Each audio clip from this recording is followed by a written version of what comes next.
Brian, welcome to the podcast. It's just great to have you. Carey, it's fantastic to be with you. Long-time listener, first-time caller. Awesome. Well, we had a chance to hang out a little bit in person a few months ago, and I thought, you know what? And we did before too. We spoke at events at different places, but it was a really good connection. And we started a conversation when we were together at that event that I kind of wanted to pick up and finish on the show. But I want to start way earlier than that because you're one of the leaders who has pastored a mega church now in 2017, fastest growing church in America. Definitely one of the largest, but you started around the same time I did. I started in ministry in 95. You started in 96. So 26 years at Crossroads in Cincinnati, and you've led through it all. Give us a little recap, and then I want to talk about the changes. Like, I bet you it feels like you've led 5 churches. Yes, the recap. Where do you want me to start? Like, I was born at a very early age, or born at a young age? Well, let's start maybe around 96, because the church was started before you. Was it not? I started the church. Okay, I was reading your timeline, and I thought it was a couple of people wanted to start the church, and you applied for the job. I'm sorry. I said I started the church. I answered an ad in the Willow Creek Exchange. It was a magazine job sheet that Willow Creek used to put out. I answered an ad that 11 people placed who were looking for a founding senior pastor. And they were all about 30 years old. And they said, look, we've got enough savings or we've got home equity on our houses that we can cover your salary for a year, and we'll help you. We'll roll up our sleeves and we'll all be in this together. And then after that, if it makes it great, if it doesn't, then we feel like we've done something God wanted us to try. So that was what happened in I moved to Cincinnati in 95 from Pittsburgh, and then came in 1996 to start the church several months later. So if we can camp on that for a second, that's interesting, because often the template would be, well, I'm going to be the senior pastor, I'll assemble the team, and we'll start the church together. But you came into an existing vision, and I'm thinking back to a couple of churches I've consulted with. That isn't always a good recipe. Like, sometimes those 11 people would have a vision for what church would be that may or may not line up with yours. Was that an issue for you, or was it like synchronicity from day one? There were issues. I did all the church planting workshops and church planting learning labs and stuff with everybody I could ahead of time. So I was really up on my knowledge. And this is not the way you're supposed to start a church. You're not supposed to go in where somebody could actually hang you. And unfortunately, I knew that, and I kind of went in with a little bit of an attitude, a little bit of sense of protectionism. I'm adopted. And so one of the things that happens with those of us who are adopted is we have a real sense of rejection. We feel rejected very easily, very quickly. And one of the ways we combat that is we reject other people before they can reject us. So with some of the people in that core, I went in kind of with my dukes up, making sure I wasn't going to get hurt. And fortunately, they're just a group of great people. As with all core groups, a good percentage of them didn't last a few years, but everyone gave it a good try, and God used that group, and I'm very thankful for them. And 4 of them are still huge core part of the church. I tell you, actually 6 of them are. So it's good stuff. Is that a fun part of leadership? I mean, I inherited 3 historic Presbyterian congregations that eventually became Connexus, and of the original 40, 50 people, adding all 3 churches together, there might be 10 left. A lot of them were in their 70s, and that was in the 90s, so they're just not here anymore. But it gives me so much joy, and I think back on those early days often with fondness. There was a lot of challenges, but what's it like to lead someone for a quarter century? You don't see everybody like you wish you would. In a smaller church or a single church location, you could bump into folks. So my paranoia, my woundedness of feeling rejection, I'm always assuming that people have left the church when I haven't seen them. And then when I see them, I'm like, oh, you're here. Oh, I love you. There really is a camaraderie and a joy and a love with someone who's been in the fight with you for decades or just years and years and years. It's really heartwarming. I'm a team guy. I like to operate in teams. So I've got to spell out that even though I say I started the church, I was the pastor, the first founding pastor, but it's easy to say, it's a team, man. There's no way you drop me in someplace else. without those 11 people, I don't know that I could have done it. My God could do anything he wants, but I'm not deluded that I need great people around me. Well, the church in the 90s is not the church of 2010, is not the church of 2017, and who knows what the church of 2022 and beyond is like. You and I will get into that later in this conversation. But talk about some of the evolutions or revolutions you've had to face as a leader over, all of that time. Well, I'm old enough now to be able to look back on eras in history, and some of the stuff you'll remember and because we're not too far off on age. But yeah, when Crossroads started in 1996, that was at kind of the zenith of the seeker movement. And you would have these debates over, wait a minute, seeker driven, seeker sensitive, seeker whatever, and you just have all of these ongoing battles. It also wasn't too far after the worship wars of, I came from a church before that if you had blended worship, which was traditional songs and guitar songs, you had blended mutiny, where everyone just fighting with one another. So you'd have churches that had one service was contemporary, one service. I remember those days in 1996, 97. It was really quite tumultuous. So to start a church where he said, look, no, this is what we are. We're not blended. We're not going to have an organ. We were the first at least we knew, to be using video heavily and all that stuff. And so when Crossroads started, there was just a lot of new things that we did that wasn't very common. And then we kept innovating, and all that stuff happened, and adding services, buying a building, double in 3 months, triple in 6 months, add another building, just add a outreach. It was just like you get to a place where things just start to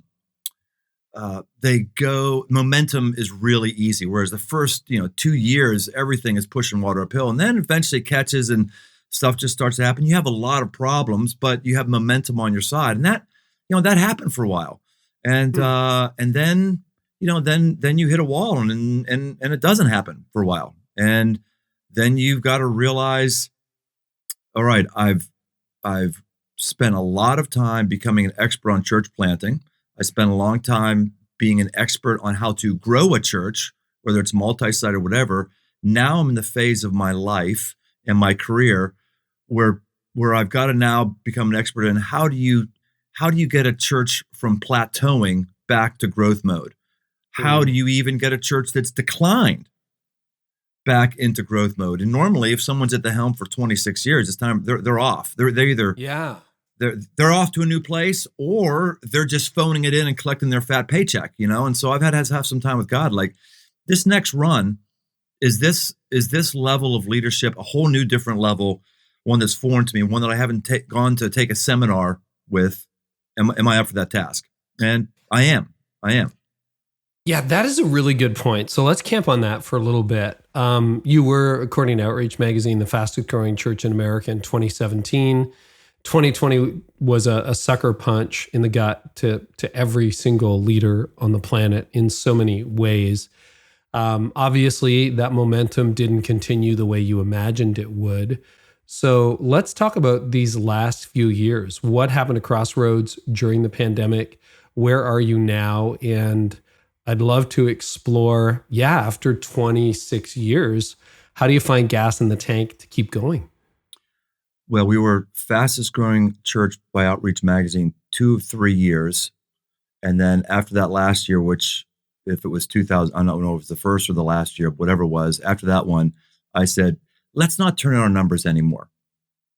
Let's go out on top. Let's go out on top. And I also felt, this is just me now, this is not Outreach, this is not the list. I started to feel like a corporate CEO that was becoming addicted to quarterly returns and not thinking about the long-term growth and health of the organization. I was starting to think through the year, hey, what's our numbers going to look like when we turn them in? What was it? It was normally Easter in the previous 2 months or something like that. And I just started to think, what could we do to increase attendance, or how are we doing attendance? I'm feeling like a CEO trying to bolster attendance so I look good on this list. I'm not thinking of a long-term steward. So it's probably healthiest for me and for us to get off that list. So we got off the list. We stopped turning in our numbers, and it wasn't too long after that we hit a plateau, and then it wasn't too long after that we went into a decline. Some of that was due to getting so focused on growth and organizational mechanics that we lost sight of pastoring people, and people just could feel that they could. Part of it was we got caught up in the cultural zeitgeist of politics. We used to always wear on our sleeve, we are an apolitical zone. We're not going to tell you how to vote. We're not going to get into politics. And then culture shifted, where culture didn't appreciate that anymore. Culture, especially the younger generation, wants to hear what you think. And if you're not telling what you think, they think that you're weak and you're shirking back. And so I started being a little more forthright on certain issues. And when that happened, our church that was kind of in the middle, the average person, all the people on the polls started getting upset one way or the other. And we started having a lot of exodus through that as well. Yeah, you're not the only leader I've talked to about political exodus. And I think you're right. There is a change. Like there's, the worst case of it is virtue signaling, where every time something happens, you've got to say where you stand on an issue. I think the most charitable thing is, perhaps this is a values-driven generation that's coming up. Like it really does matter how you care for the earth, or it really does matter what you think about racism, or it really does matter what you think about justice and fairness. And, that's probably the healthier side of it. How are you navigating that? Because you're right. As soon as, particularly in America today, you open your mouth and you declare an issue and 50% of the room is almost an instant disagreement. Is that what you're finding? Or are you finding more unity through that after the initial polls disappear? No, I'm not finding any unity in it at all. No, not at all. In fact, I'm about ready to declare that we're going to stop doing that. And to hear me here, I'm not, name any political pastor you can think of that supports the Republican Party, the Democratic Party, or comes out of what. So you're not saying vote this way. You would never do that. No. Right. And I've never been close to telling people how to think on certain issues at all. But when you start talking about race a bit more, you lose all the way around. You lose all the way around. I heard someone say it. I don't know who it was, but I'll just quote it. When it comes to race, you can't win. You can lose, but you can't stop. No matter what you say when it relates to race, it's never going to be enough, or it's going to be too much, or it's going to be not said the right way, or it's going to be followed up with, yeah, but what are you doing? It's just that, and that's just race. I mean, it's tough. And then you layer on to that, what do you do with people who want a religious exemption for vaccines and they think their church should give them that, and you're not going to give them that? And are you saying you're for mandating vaccines and taking away freedoms? Are you saying this? It's everybody, Carey. Everybody we've always been on edge. That's why books like Margin have existed and Room to Breathe, all these, we've always been on edge. But because of all the stress in our country over the last 2 years, the amount of breathing room people have to flex on issues and understand and empathize, that's gone. And they don't have the bandwidth or the energy to consider something that makes them think. Donald Miller talked about this in his practice. We've made a lot of money off of it with marketing, is that, the human brain exists to save calories. I don't know if you heard. Yeah. Because, I've heard him say that. Yeah.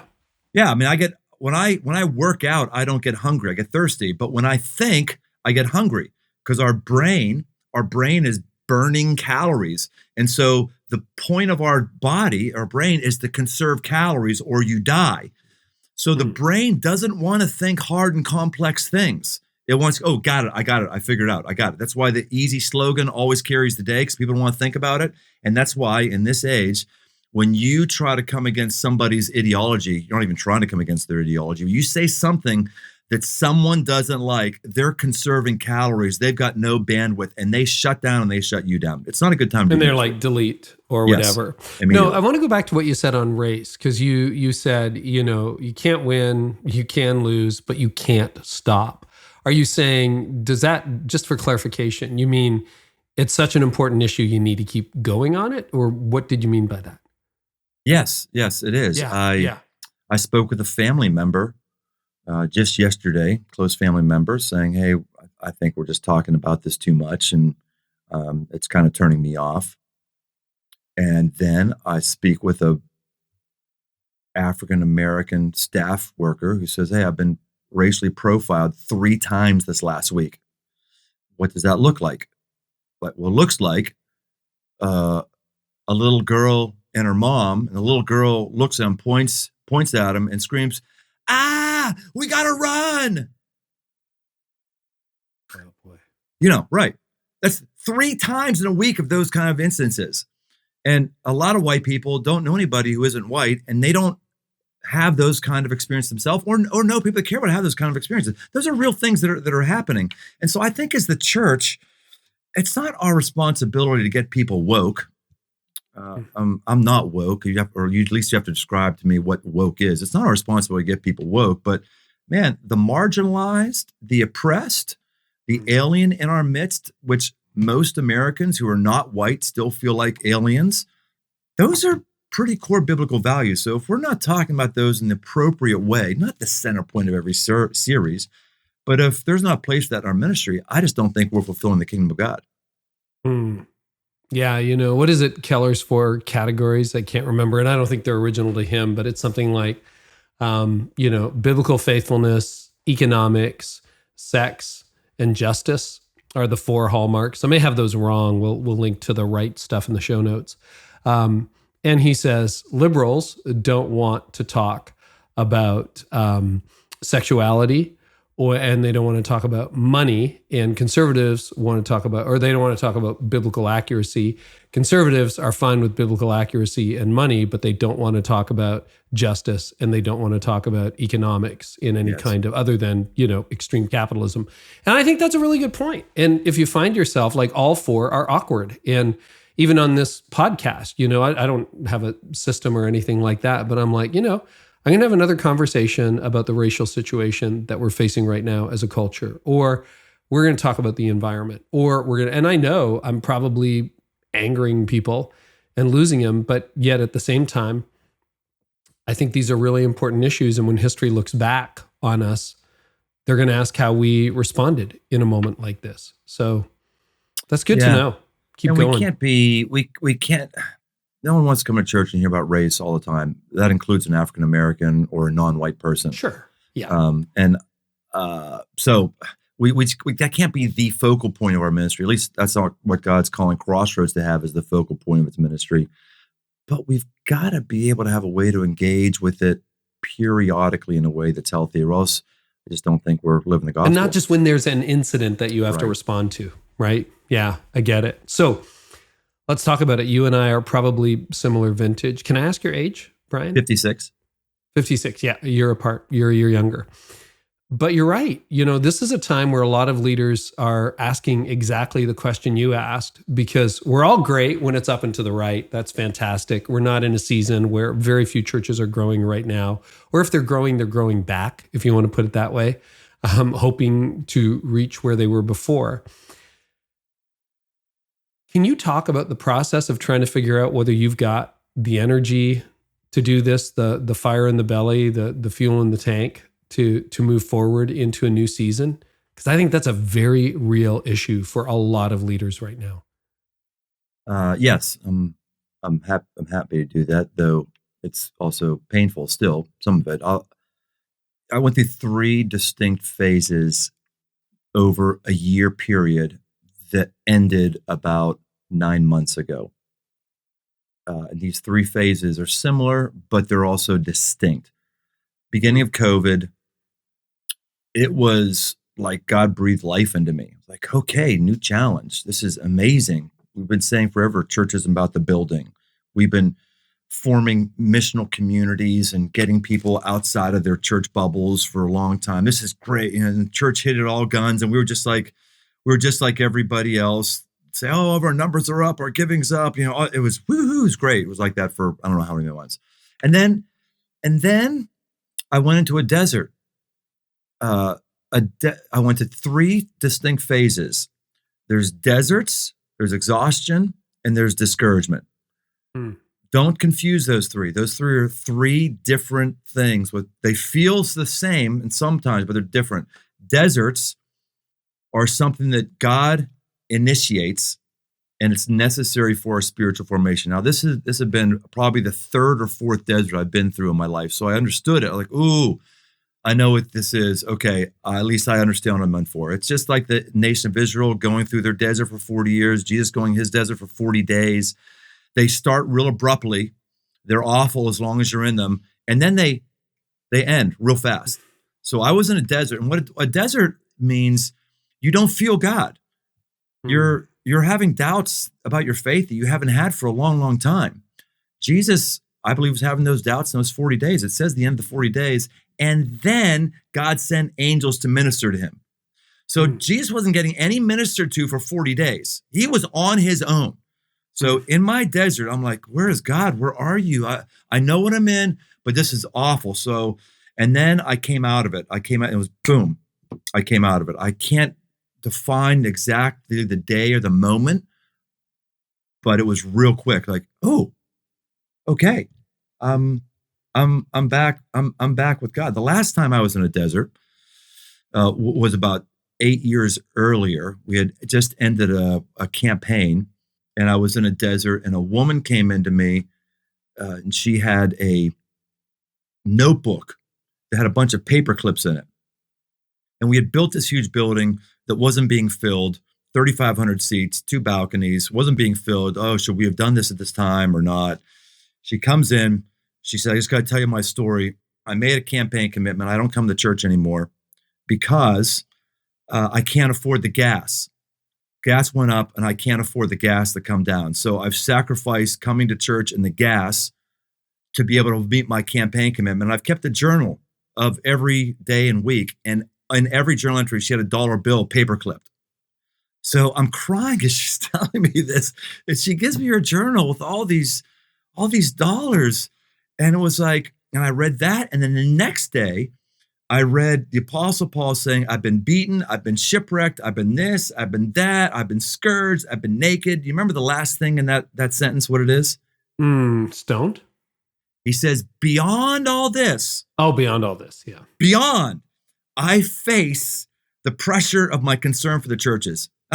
He's saying, hey, look, I would take being naked and beaten over the pressure of being a church leader. That's what he's saying. So when I read those things, like dated, like bam, I came out of my desert. So it was the desert, and then I went from there into exhaustion. At that point, we were like a year into COVID. I was, I'm freaking wasted here. I'm tired. I'm just tired. But I could fix that. I knew what that was. Let's take a few weeks off. Good. Did that. Oh, I can't. Okay, good. And then we did the worst decision I've ever made as a leader at Crossroads. I had an outside speaker talk about the most divisive topic of our time, transgenderism. It should have been me to do it.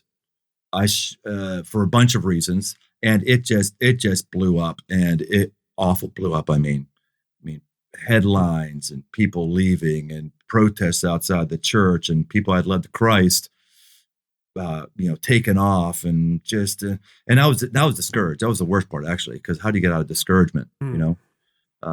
And so I languished inside of discouragement of the state of things for several months, and I started evolving or coming out of that, and I feel pretty darn good here right now. But those 3 phases, I think, are important for me to see, and they were all awful in their own way. The worst, by the way, was the discouragement. That was the worst, because you're not sure if there's an answer for that or what the answer is. But I think for your listeners, if they're not feeling well, it's really good to make sure you know which of those 3 things it is, because that will lead you to different applications, I think. I really appreciate the transparency. Deserts, exhaustion, and discouragement. That's a really good filter, Brian. a season like that, like 9 months or whatever it was, that could take out a 35-year-old leader easily. And it has. I mean, you've read the numbers like I have. You've had the conversations like I have. A lot of people haven't made it in their current position over the last 2 years. Yeah. I'm just wondering, what is the source of the refuel? Like serving in one place for 26 years in the same role and refueling yourself through different seasons. That's a pretty rare thing, Brian. So how do you do it? What have been the keys to that? Thank you for that, Carey. I didn't come to your podcast to feel good about myself, but thank you. No, it's remarkable. Thank you for trying to do that. Listen, being a similar vintage, I get it. Yeah, I get it. I think the old school word of calling is imperative. I think we've gotten really mushy on that word. We've interpreted calling as the thing that I'm doing, or calling as the thing that I like to do, or calling as any number of things other than I sense this is what God has had me do, and I just have to do it, period. It's old school calling. And I felt an old school calling coming to Cincinnati and starting Crossroads. And I have an anticipation that life is supposed to be hard. Life is hard. And we do ourselves a disservice to not say that. Jesus says, in this life, you will have trouble. That's a promise from Jesus, by the way. We don't like to have that. In this life, you will have trouble. That's a promise from Jesus. So if we don't accept that ministry is going to be hard, we're going to have a hard time rebounding when it is hard. And we're going to have a hard time finding a vision for the future, because if we're just looking for an easy day, we're just not going to be able to be there. So I just felt like, to the core, I'm still called here. So if I'm called here, I have to feel as called to turning a church around, or growing a church again, or increasing the morale of our church. I have to feel as called to that as I did about the excitement of starting our second campus. I've got to believe I'm the best guy qualified for this. Like if they put out one ad in the back of Willow Creek Exchange, which that's long gone by now. Long gone. Yeah. But I remember it. I do. Yeah. If there's some one ad that's put out, I go, if there was a person who I believe could do this better than me, I would say, okay, I'm out. I'm out. And you gotta believe in you. You gotta bet on you. I know that sounds like some bravado. It's not. There's just got to be a level of confidence you have of seeing how God has moved in you and worked on you, and he's called you here. So you've got to be the most qualified for it. And then it's just a matter, Carey, of your energy. If you've been taking care of yourself, that you have a reservoir of energy to pull from. And most of us know about we should eat right and work out, and I try to do that. But the two things that I've seen, we're way off script here, by the way. You sent me. Oh, there's no script. It's fine. I have a really sick hobby. One of my hobbies is I like to dig deep on people who get DQ'd from ministry. Why? Really? Yeah. So if you're disqualified from ministry, you love to find out how that happened. I do. Okay. And I have enough networks right now that I can pretty much find out all the time. And I can find somebody who knows, and I figure by talking to them or talking to someone who knows. Sometimes it's talking to them. I've been able to do that a couple times, and then other times it's talking with people who work closely with them. And I'll tell you, there's two things that are present in every meltdown. I'm taking notes. They are. Okay. Yes. There they are. One, lack of deep friendships inside the church. Not deep friendships outside the church, inside the church. I went to a seminar that a very well-known pastor preached at the year before Crossroads started. And he said at this massive conference, the Willow Creek Conference, when that was a big thing way back when, he said, your people need to see you as Moses coming down from the mountain. And you cannot afford to let them see your problems and your warts. So you need to have your friends outside the church so your people will still receive your preaching. And I listened to that and I went, that's probably true and wise advice, but I can't live that way. There's no way. I'm gonna have a friendship with somebody outside the church who doesn't come to my church. That means I'm gonna be a friend with somebody who doesn't believe in the vision God's given me. I can't be your friend. I can be friendly to you, but you're basically saying you're living in my city, but you don't feel like God has called you to the thing He's called me to. I can't do it. So friends, deep friends who know all your garbage inside the church. And the second thing is a life-giving hobby. Whatever it is, doesn't matter what it is. You want to finger paint. You want to, I wouldn't want to finger paint, but it is finger paint, motorcycle ride, hunt, ride your bicycle, camp, hike, whatever it is. When there's not a natural outlet for you to be refueled in your energy, and when you don't have friends who are going to build you up and refuel you as a friend, you're just not going to have the energy in the tank for the next leadership grind that is right before you. At least that's what I found.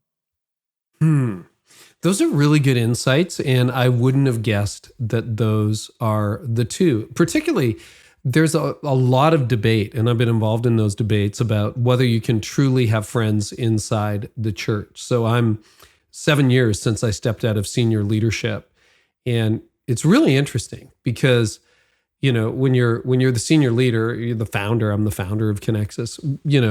Everybody's your friend, right? You got hundreds, thousands of friends, and then you've got a circle of a lot of friends. But I always ask myself the question: how much of that is positional? Because am I your friend because I'm your pastor, or am I your friend because I'm Carey? And I'll be Carey a lot longer than I'll be a pastor. And it's really interesting. Almost 7 years, 6.5, almost 7 years after stepping out of the lead role, I have a couple of really close friendships in the church. And I think they have survived. It's amazing how many fell away. And that's fine. They need to. I'm like, put your loyalty toward Jeff Brody. Like, that was my thing. He's my successor. Don't look at me, look at him. I'm out of here. See ya. Goodbye. I still go, still give, still help.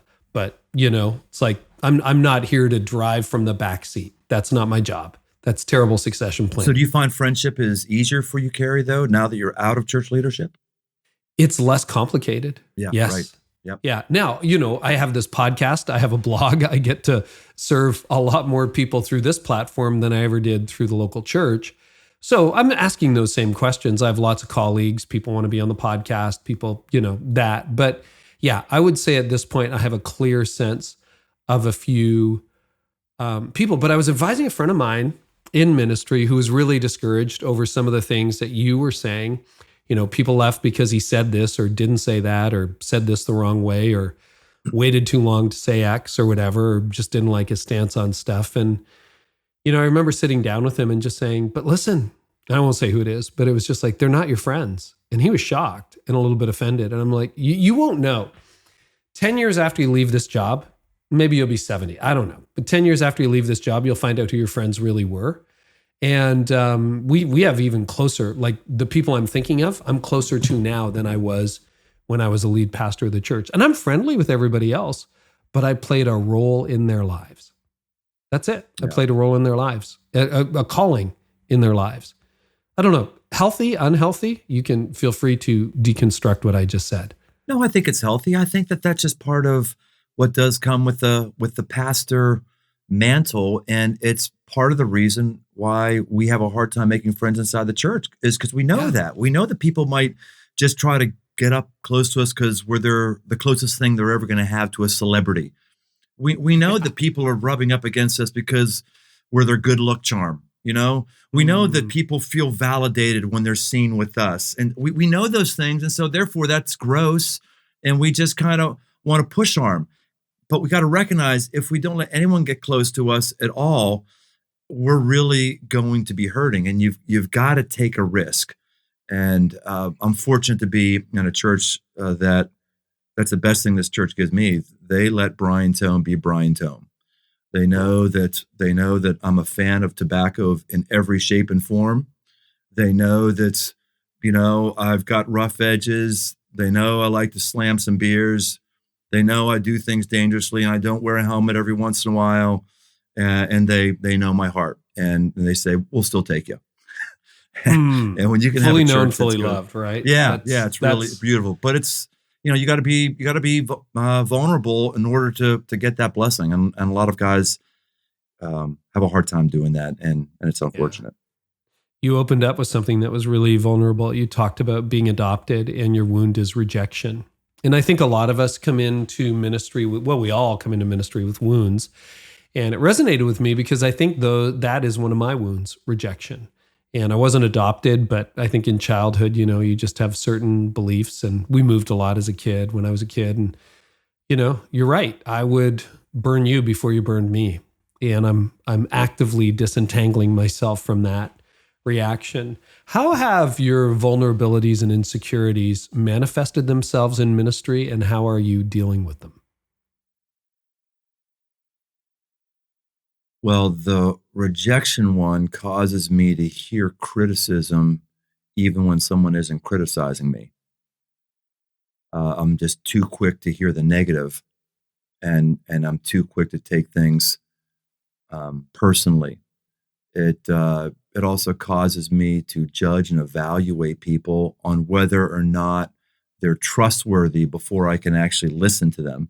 Because if I listen to you and then you reject me and I've applied your counsel, then I'm really screwed, right? Or at least that's what I'm thinking. It causes me I get an email. To this day, I get an email. The first thing I do when I get an email is I look at the last name, who's sending this, and then I scan the whole email and try to figure out, is this negative? Is this going to be criticism? And once I determine it's not, then I go, okay, I can read this one. Now, if I determine in the scan it's going to be negative, I'll still look at it, but I got to it's like the Batmobile, right? You got to go, you got to put your armor all over you. So I like to tell people I am way more insecure than I give myself credit for. And it's okay if you know that. And I know that about myself, and I'm still growing in that. Is it harder because the church is large? Harder to deal with? Yeah, harder because you're getting public mail from people who don't have a relationship with you. It's kind of like authors reading 1-star reviews on Amazon.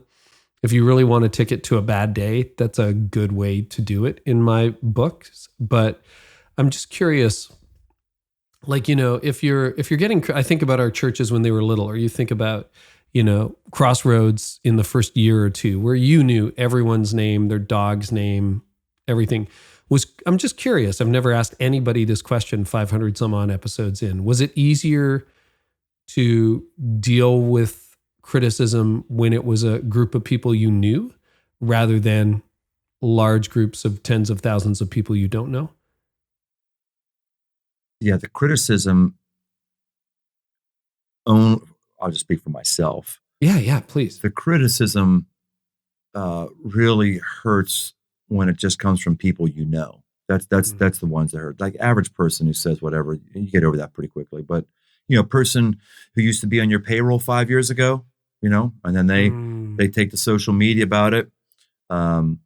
Someone else that you've poured time in that says something hurtful. Those are the ones that are the most difficult. But I also have to say too, for those of us who are representing smaller churches, one of the things that you get at a smaller church that you lose at larger churches, you actually get more communication.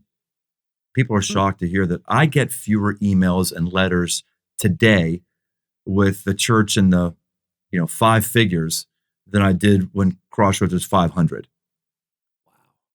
And I don't know. I'm not sure why. Is it because everyone believes I'm overwhelmed and I'm not going to get it, or I'm not going to hear it? I get less feedback on my message that I give now than I did in 1996. I'm just talking about general feedback, letters. Yeah, you emails, know what? That's whatever. true.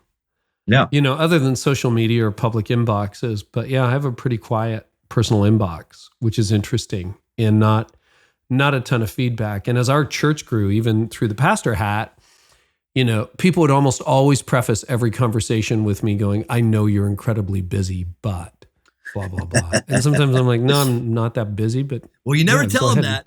You don't Yeah, tell yeah. them that. Yes, very busy. Oh, very, Guess very it depends busy. who. Yes. That's right. Even You got though I've 30 given away all seconds. my responsibilities to other staff members who are paid to do what I used to do. Oh, yes, very, very, very busy. Can be a good smokescreen for getting some deep work done. Right. Okay, let's talk about innovation, because you have innovated in different areas over your time in leadership.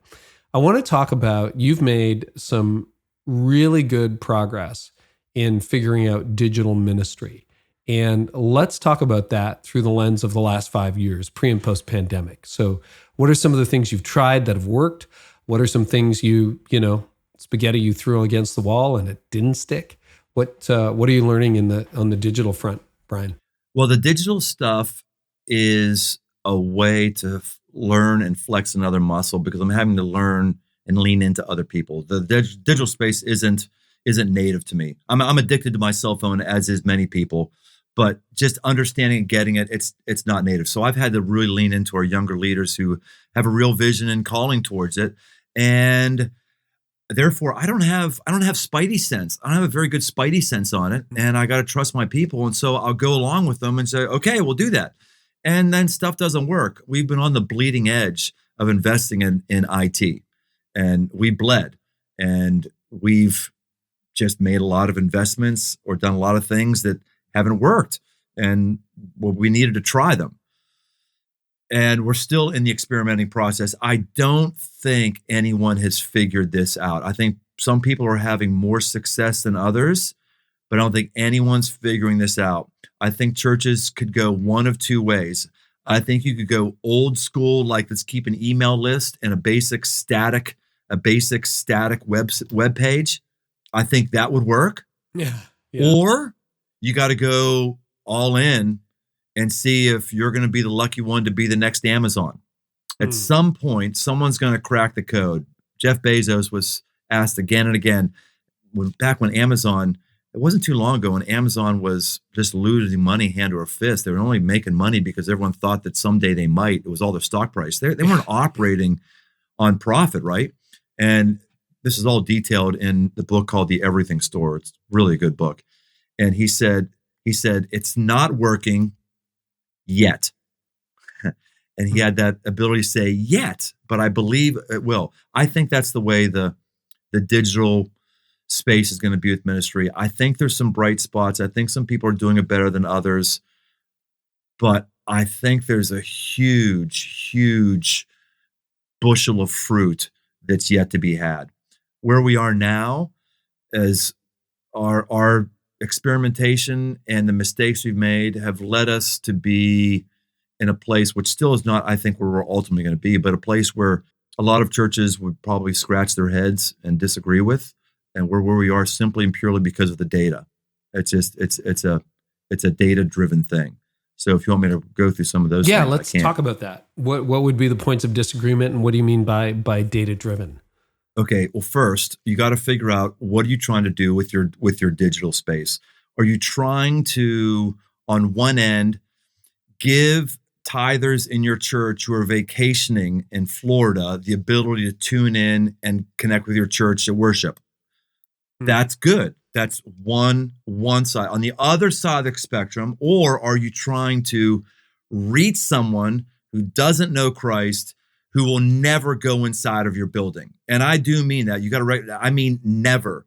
If you're a Freemason, we had a Mason building catty-corner to one of our campuses. I don't care if you're a Freemason and you were nice. I don't care that the Freemasons help people with burn victims. I'm not going into a Freemason building. That's just not my thing. And more Americans are like that. They're just not going to do it, or at least not their first step. That's the other extreme. We're trying to program for that other extreme. That other extreme, Terry, is a massive market that no one's going after. Hundreds of millions of Americans. Period. Well, it's not hundreds of millions. It's 74 million. Is it 74 million? It's 74 million. Let me tell you how I know that. We have people. Because you're data driven. Yes, we're data driven. We live in the land of Procter & Gamble, largest advertiser and researcher in the world, here in Cincinnati. You've got market analytics folks who are in our church who we hire on staff, all that kind of stuff. And so here's what we looked at. There's a huge difference between somebody who's only had face-to-face relationships and somebody who has made a friendship online. When Iams Dog Food made big money, it's when they realized that the key indicator for who their market was dog owners who let their dogs sleep in their bed. When they realized that was a differentiating factor, they were able to market towards that, and they took off. Like, they didn't care about anybody other kind of dog owner. Dog owners who like to have their dogs sleep in their bed because they'll pay more money, all that kind of stuff. For online church, we realized the key thing to market towards and go after is somebody who has made a deep friendship online and has never met the person face to face. Wow. And for someone like you and I, that sounds crazy. We have but younger folks, that's not the case. We have a community pastor who, one of our 10 community pastors, who had 2 groomsmen in his wedding, who the first time he met them was his bachelor party. My goodness. Wow. From around the country. And that's legit. That is a real thing. Yes. And you're saying that is 74 million people? Yes. So if you take a look at what our research is, not asking people, would you go to a church online? You'll get about 10 people who do that. But when we ask them, would you like a weekly connection point? Would you like coaching in how to improve your life? Would you like a spiritual experience? And would you be open to these things in a digital forum?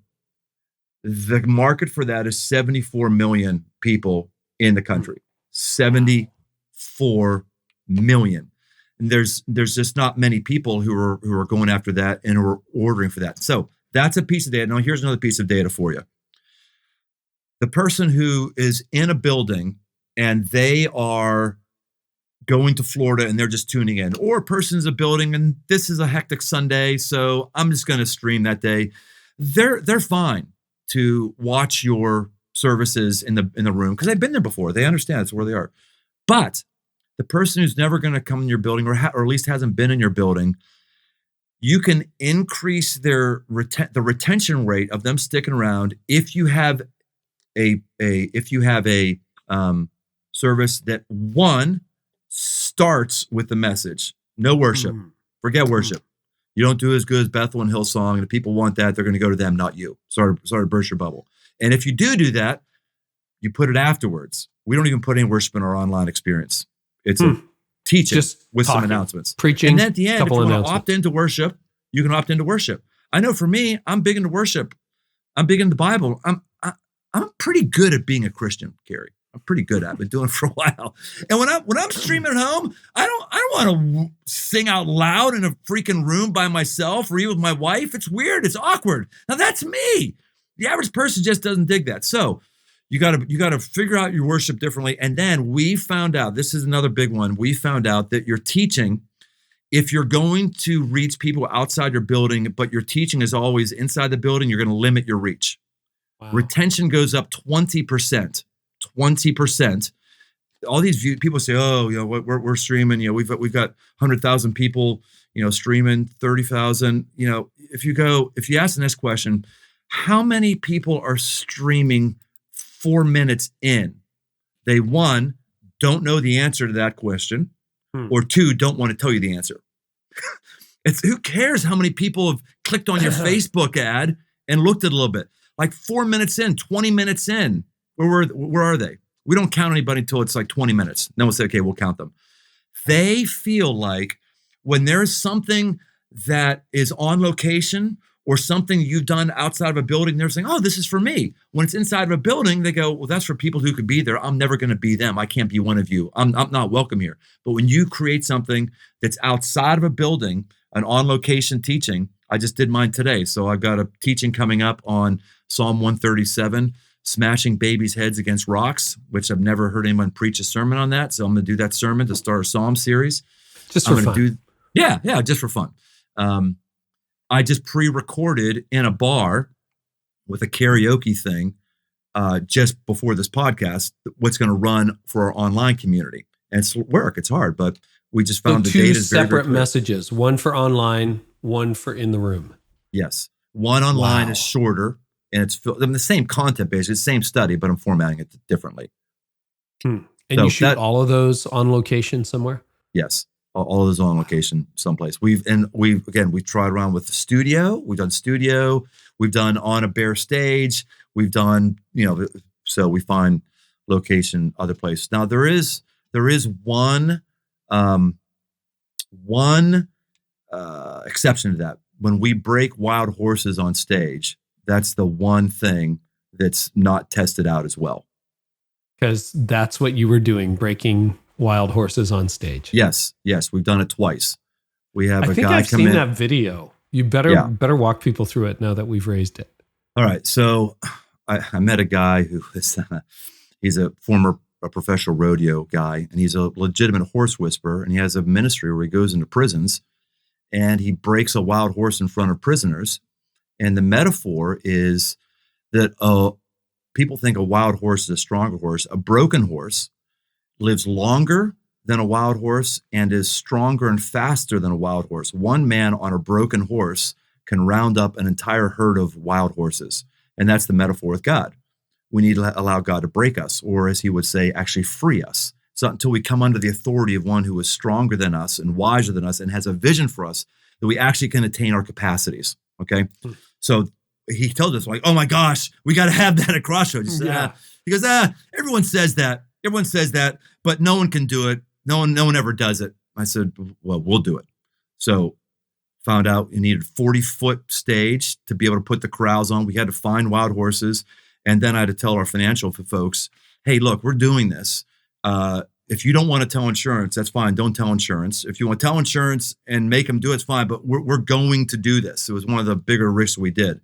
And so when someone watches a horse that's been beaten or has never been touched come under the loving gaze of a trainer, and you see that horse melt before your eyes, and you say, that's me, I'm that horse. He'll find bruises on these horses, and he'll press into them. He'll press into, because he realizes, if I can get the horse to allow me to press into its pain, it will trust me, and there'll be a bond. And that's what God does to us. He finds those tender places, and he presses in. So every time we've done it 2 years now in a row, and everyone in the place is crying and all that stuff. And that thing for online, that one plays really well because people know it's not doctored. You haven't been out in a field and it's been 3 hours. This is 50 minutes, horses snorting and sweating and won't let anyone touch it, to he's riding bareback on the thing, and it's amazing. So by the way, that guy's name is Todd Pierce. You should do that. Any pastor who can afford it and takes your people's hearts will melt. You'll see a spiritual revival like you can't imagine, because there's a massive connection. So there we go. Brian, this is an incredible conversation. So helpful. Hey, before we wrap up, you've got a real heart for men, and a lot of people struggle with that. Churches are often frequented more often by women than men. And not all of those women would wish that maybe their partner, their husband, would come with them. What have been some keys to really breaking through to men? Because they're either not in community, or it tends to be a very superficial community that men will join. Yeah, I think the first thing we need, Carey, is empathy for men. They're hurting. I think it's harder in America to be a woman than a man still. But the statistics still don't lie. Men are 4 times more likely to commit suicide than women. Men are 3 times more likely to have a mental illness than women. Men are 2 times more likely to have an alcohol or substance abuse related incident than are women. There's a loneliness epidemic with men. They have gone inward. They feel ill-equipped to function in life, and they're just not doing well. And the average church is just not able to speak that language, or quite frankly, really even interested in speaking that language or figuring out how to do that. So we realize there's a limitation to what you can do in a 70-minute service with men. I'm a man, and I kind of have some masculine tendencies. So there's some things that could go along with that helps us reach men. But the bottom line is, guys don't need to be inside a building for 70 minutes. Guys need to be in an area that's pushing them, and they can form real deep relationships. So we've done a thing called Man Camp. We've had about 18,000 guys go through it. We had 38 states come to it last year. Guys just come and just get rocked, man. Have fun, laugh their butts off, have intensive prayer that they can do. We're seeing legitimate healings, and that's right next to the 60 kegs of beer that we've kicked. And it's interesting. At the beginning of the weekend, the lines are big for the kegs of beer, and then at the end of the weekend, the lines are biggest to get inside the prayer tent. And it's those mashing together of those things, and the games and the arm wrestling and the worship, and it's hard to describe. We like to say what happens at man camp stays at man camp, so we can't say too much about it. But that's the only thing I've been able to be part of where I've seen the dial moved in guys' lives. Brian, it's been a fascinating conversation. If people want to track with you, where can they do it? Crossroads, and then more information on Man Camp or your latest books, your writing resources for men. So tell us a little bit about the headquarters of where they can find all that. Easiest is just briantome.com. And that's also my social media handles too. briantome.com. My name is Brian Tome. Brian, thank you so much. Carey, it's been a real honor. You've built into me a lot from the wide variety of guests you have. I'm a budding podcast host myself, and I love taking notes from you and seeing how you're doing what you're doing. You're helping us all and setting a good course for us all. So thanks, bro. Well, thank you. I look forward to hanging out again soon. Thanks, Brian. Thanks so much for watching the Carey Nieuwhof Leadership Podcast on YouTube. If you haven't subscribed yet, do so. Share it with a friend and leave us a comment. And I've got 2 things I want you to do before you sign off today. Number 1, if you're a church leader, would love for you to go out and visit hegetsuspartners.com/Carey. Click on the link, because here's what's happening. There's a $100 million campaign going on, basically sharing the gospel with the world. And if you become a partner for the He Gets Us campaign, here's what happens. People who are interested and respond to the ad get connected to your church. It's an opportunity for you to enter into dialogue, have a conversation with them, people who are really authentically exploring Christianity. So go to hegetsuspartners.com/Carey. And also, if you haven't yet checked out the Art of Leadership Academy, make sure you do so. The Art of Leadership Academy has over 150 high quality, done for you resources for you and your team. Whether you're leading a church or whether you're leading a small business, you're an entrepreneur, it's done for you. I will train you in communication. I'll train you in team leadership. I'll train you in so many different things. We have PDFs, videos, downloads, cheat sheets, you name it, we've got it. It's ready to go. But it's beyond that. The Academy is also a community. I do live monthly coaching calls. We have an incredible community involved in daily dialogue. It is troll free, and it's available for a very low membership fee every single year. Would love for you to check it out. Make sure you check out theartofleadershipacademy.com. Click the link and we'll see you inside there, because here's why I started it.